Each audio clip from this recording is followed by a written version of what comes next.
Madhumita Mukherjee. I promise a better scoring in your physics. चलो अभी मेरा question number 16 देखते हैं, क्वेश्चन नंबर 11 देखते हैं जो 2016 का क्वेश्चन है। ये वाला क्वेश्चन जो है, light of wavelength lambda which is less than threshold wavelength is incident on a photosensitive material. If incident wavelength is decreased so that emitted photoelectrons are moving with same velocity, then the stopping potential will. आपका option is A increases, B decreases, increase, decrease, B0, B0, and C is becomes exactly half, becomes exactly half. ये half वाला किधर से आया मुझे नहीं पता। अच्छा, इसमें थोड़ा सा मुझे बताना पड़ेगा एक थ्रेशोल्ड वेवलेंथ क्या है। Light of wavelength lambda which is less than threshold wavelength. मुझे ना एक स्केल बनाना है। This is my new not. New not means threshold frequency. Threshold frequency किसको बोलते हैं? जिस फ्रीक्वेंसी का लाइट आने से इलेक्ट्रॉन एमिट होगा, उससे कम फ्रीक्वेंसी वाला अगर लाइट आ जाए तो एमिट नहीं होगा। That is the limiting condition, threshold frequency. So threshold frequency का कॉरेस्पॉन्डिंग एक थ्रेशोल्ड वेवलेंथ भी होना चाहिए। Nu naught into lambda naught equal to C, the velocity of light is nu naught lambda naught. Clear? Threshold frequency क्या होता है? जिस frequency से कम फ्रीक्वेंसी वाला फ्रीक्वेंसी आ जाए तो इलेक्ट्रॉन नहीं निकलेगा। अभी इधर से दिखाई दे रहा है nu naught is inversely proportional to lambda naught, rather nu is inversely proportional to lambda. तो लैम्डा को अगर कम करोगे फ्रीक्वेंसी ज्यादा होगा। लैम्डा 1 करोगे या लैम्डा 1 करोगे तो न्यू 1 करोगे, लैम्डा कम करोगे तो न्यू ज्यादा होगा। ठीक है। अच्छा, light of wavelength lambda which is less than threshold wavelength. आपका lambda this lambda which is less than threshold wavelength, which is less than lambda not, meaning by आपका nu is greater than nu not. Photo electrons emit होगा half m v max का whole square, that is kinetic energy. क्या होता है? h nu minus 5, Einstein equation. This is kinetic energy, this is incident energy, this is the work function जो काम करना पड़ा electron को निकालने के लिए। जो दिस इज इंसिडेंट एनर्जी, जितना काम करके एनर्जी खर्चा किया, जो बाकी रहा एनर्जी उसी को काइनेटिक एनर्जी बना के ये चलता है। क्लियर ना? क्लियर, ये वाला पार्ट क्लियर है। और मेरा new is greater then threshold frequency, meaning bye electron निकलेगा।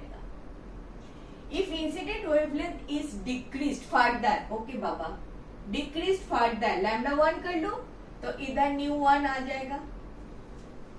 और भी कम किया तो न्यू और ज्यादा किया तो नेक्स्ट टाइम हो जाएगा h न्यू 1 minus 5। एक ही मटेरियल, एक ही सब्सटेंस के ऊपर ये काम हो रहा है, क्योंकि सब्सटेंस के बारे में कुछ तो बोला नहीं। If incident wavelength is decreased so that emitted photons are moving with same velocity, एक ऐसे हो सकता है न्यू 1 अगर ज्यादा है न्यू से तो इधर का तो ज्यादा हो गया, इससे तो ये ज्यादा हो गया, लेकिन बोल रहा है emitted moving with same velocity, इधर बोल रहा है same velocity में जा रहा है। एक ऐसे हो गया, दिस साइड इज ज्यादा, दिस साइड भी ज्यादा होना चाहिए कंपेयर टू दिस, बट बोल रहा है सेम वेलोसिटी में जा रहा है। इधर थोड़ा सा कंफ्यूजन आता है। Now half m v max square, इसको हम ई वी स्टॉपिंग पोटेंशियल बोल सकते हैं। स्टॉपिंग पोटेंशियल क्या होता है? उतना रिवर्स पोटेंशियल जिसके कारण ए वाला स्टॉप हो जाएगा, ए वाला स्टॉप हो जाएगा, that is your maximum reverse potential. फिर से एक बार ड्रॉ कर लेते हैं। दिस इज दिस, इसमें एक बैटरी लगा हुआ होता है, दिस इज पॉजिटिव साइड होता है, इधर एक विंडो होता है, इस विंडो से आपका light photon photon photon photon photon photon photon आके इधर गिरता है, इधर आके गिरता है एंड इधर से इलेक्ट्रॉन निकलता है। If this is positive plate, electron उधर अट्रैक्टेड होता है and you will get a current in the circuit. Now reverse कर दो, इसको बड़ा कर दो, इसको छोटा कर दो, मतलब दिस साइड नेगेटिव बना दो। इस नेगेटिव रिपेल करेगा इलेक्ट्रॉन को, मैक्सिमम स्पीड से जो इलेक्ट्रॉन जा रहा है उसको भी जब स्टॉप कर देगा, दैट वोल्टेज को हम बोलते हैं स्टॉपिंग वोल्टेज या स्टॉपिंग पोटेंशियल। ठीक है, अभी बोल रहा है सेम वेलोसिटी, जब आप धीरे धीरे ये नेगेटिविटी को इंक्रीज कर रहे हो तो धीरे धीरे इसको ये जो स्पीड से इलेक्ट्रॉन जा रहा है, जो वेलोसिटी से जा रहा है, उसको धीरे धीरे कम हो रहा है, रिपेल्ड हो रहा है। तो कोई एक वेलोसिटी स्टॉपिंग तक नहीं गया, कोई एक वेलोसिटी इन बिटवीन पकड़ लो Vs1, जिधर कुछ जा रहा है, कुछ इलेक्ट्रॉन जा रहा है विथ सेम वेलोसिटी, कुछ वेलोसिटी जा रहा है। पॉइंट इज दिस साइड, सुनो मेरे बात ध्यान से, this side is more than this side because nu1 is greater. This side is more than this side. So this side must be greater than this side. This must be greater than this. This is अगर 1 करो and that is V maxi करो तो V definitely greater. This side must be greater क्योंकि this side nu1 is greater because lambda 1 is less. Lambda 1 is less so nu1 is greater. Nu1 is greater for the same material. This side must be greater. Now, इतना अभी ए वाला equation को देखो, भी ए वाला equation को, this equation को मैं, this is 1 equation, this is 2 equation, this is 3 equation, this 3 equation को मैं इम्प्लीमेंट कर रही हूँ। तो इसके लिए मैंने EVS1 लिखती हूँ या EVS लिखू h nu minus 5 and second के लिए लिखती हूँ EVS1 which is h nu1 minus 5। कोई आपत्ति? कोई आपत्ति? इसमें स्टॉपिंग पोटेंशियल इनटू, ये तो पोटेंशियल है ना, पोटेंशियल को E से मल्टीप्लाई करोगे, E मतलब चार्ज ऑफ इलेक्ट्रॉन, E से मल्टीप्लाई करोगे तो क्या हो जाएगा? वर्क हो जाएगा, एनर्जी हो जाएगा। तो EVS equal to h nu 5 minus 5, EVS1 equal to h nu1 minus 5। कोई आपत्ति? Wherever this must be greater than this because this is greater.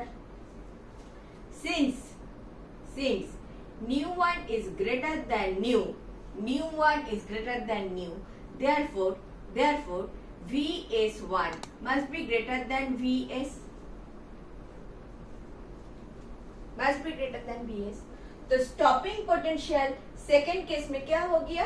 Increase कर दिया। इजी था, वेरी इजी था, वेरी इजी था। इधर आपको कंफ्यूजन नहीं होना चाहिए। Nu not corresponding to lambda not, lambda कम करोगे तो न्यू बढ़ जाएगा और कम करोगे तो और बढ़ जाएगा। तो nu1 is much more than new. First case में न्यू, सेकेंड केस में nu1, this is more. If this is more than this v1 definitely more, ये वाला definitely more. If this is more, इसको रुकाने के लिए ज्यादा वोल्टेज यूज करना पड़ेगा, तो Vs1 डेफिनेटली मोर। तो आपका स्टॉपिंग पोटेंशियल सेकेंड केस में definitely more, meaning bye increases. Clear हुआ बात क्लियर हुआ? सेम मटेरियल, हाँ, that is why 5 is same. आपको दो चीज जानना था, इधर जानना था, और ये जो चीज है हाफ mv², इसको आप EVS लिख सकते हो, स्टॉपिंग पोटेंशियल के टर्म में लिख सकते हो।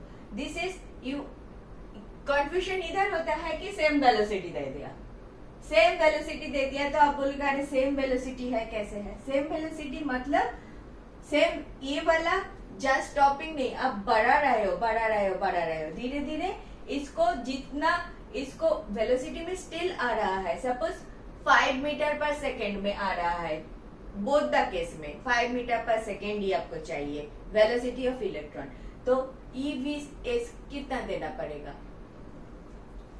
ज्यादा बोल रही हूँ, सपोज फर्स्ट केस में velocity of electron equal to 5 metre पर सेकेंड, सेकेंड केस में वेलोसिटी ऑफ इलेक्ट्रॉन आपको 5 मीटर पर सेकेंड ही होना चाहिए, तो इसके लिए VS1 कितना होना चाहिए? सपोज इनके लिए सपोज 10 वोल्ट होना चाहिए, इन दिस केस कितना होना चाहिए? In this case this is VS1, suppose 20 volt होना चाहिए। To keep the velocity same of the photo electrons, आपको इसमें सेकेंड केस में ज्यादा वोल्टेज देना पड़ रहा है, क्योंकि वो तेज से जा रहा था, सेकेंड केस में तेज से जा रहा था तो ज्यादा वोल्टेज देना पड़ा। नॉट दैट वेलोसिटी स्टॉप हो गया, लेकिन दोनों को ही दोनों टाइम में 5 मीटर पर सेकेंड में है। क्लियर? Now clear? बिल्कुल क्लियर ना? बिल्कुल क्लियर? चलो नेक्स्ट देखते हैं। क्लियर नहीं है तो मुझे पूछो, क्लियर है तो नेक्स्ट देखिए। Thank you for watching. Last 20 years questions I have solved like this. If you are benefited, do watch.